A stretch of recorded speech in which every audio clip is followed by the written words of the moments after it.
Hi everyone, it's Coach Fred here, sporting the Tulane hat, representing one of my former Algebra 2 students, since I'm talking about an Algebra 2 concept today. In the and I find it really interesting, we keep talking, if you've been watching my videos, about the difference between an expression and an equation. That is going to hold true on all of these standardized tests and really in math. Like, we need to know the difference because then it kind of drives us to what we do. So I decided that I was going to look at the same type of question, but one where I'm just giving you an expression and one where I'm giving it to you in an equation. And with this particular topic, complex numbers, it's unfamiliar when it's an equation for many kids. Okay, so here they'll start off by telling you in the complex number system where I squared equals -1. Okay, so they're just telling you that now we're talking about I. Which of the following is an equivalent expression? So it could be multiple choice and ask you what's equivalent to 1 all over 3 minus 2i. Now, this is something you worked with in an Algebra 2 class.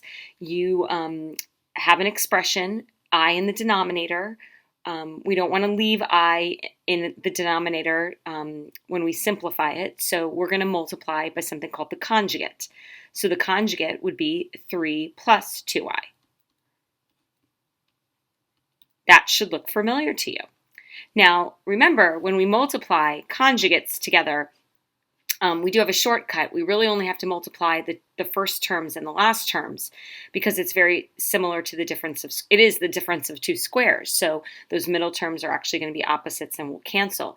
But so I would multiply across, and that would give me 3 plus 2i in the numerator. And that would give me 9 minus 4i squared in the denominator, okay? At that point, we would want to replace I squared with -1. We know that I squared is -1. You never want to leave I squared in your answer.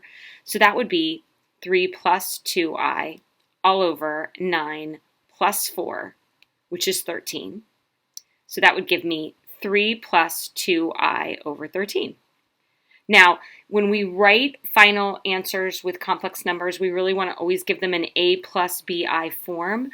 So they're going to separate this. They're going to write this as 3 over 13 plus 2i over 13. And there's, in simplest form, an equivalent expression to 1 all over 3 minus 2i. All right, now I can take this ever so slightly and make this more challenging. It says, now, what is the value of x if x is a complex number? Okay, so first of all, it's an equation. It's not an expression. So I'm solving for x. Now, they told me some really important information. They told me that x was a complex number. Okay, so a complex number has to be in the form a plus bi. That means all of the answers get rid of any that don't have an I in them, okay? It'll help you to understand that. So they said it was a complex number, so I'm going to get rid of all the answers that are not complex numbers. All right, but it says find the value of x. You're not really familiar with this type of equation. It would be in a very different format if you were solving an equation. So remember, when we solve an equation, we are isolating the variable to find the value of x. So since this quantity is being multiplied to the x, all you have to do is divide it. So this is what I have now.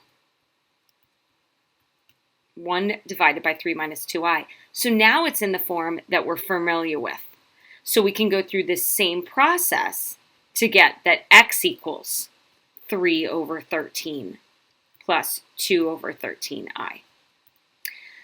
Okay, so I want you to really consider the differences. It's ever so slight.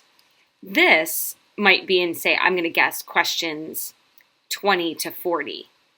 This would probably be in questions maybe, I don't know, even 50 to 60.